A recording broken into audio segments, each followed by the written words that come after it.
তো 1/5/2025 তারিখে শেখ বাদল একটা অভিযোগ দায়ের করেন দুবরাজপুর থানায় যে তার ছেলে গত 14/4/2025 তারিখে বেলা 11টার সময় দুবরাজপুর বাজার আসবে বলে বাড়ি থেকে বেরোয় এবং বাড়ি থেকে বেরোনোর পর সে আর বাড়ি ফিরে আসে না।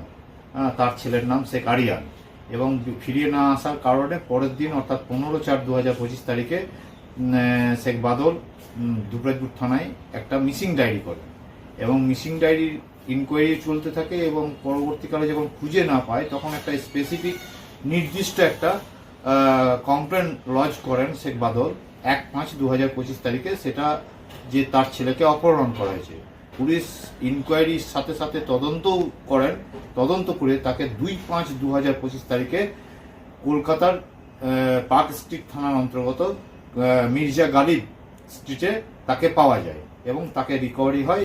শেখ আরিয়ানকে রিকভারি করার পর দুবরাজপুর থানার পুলিশ আদালতে তাকে পাঠানো হয় এবং পাঠিয়েছেন এবং তার গোপন জবানবন্দির জন্য। গোপন জবানবন্দি নথিভুক্ত হয়েছে, এই পর্যন্তই হয়েছে এই মামলায়।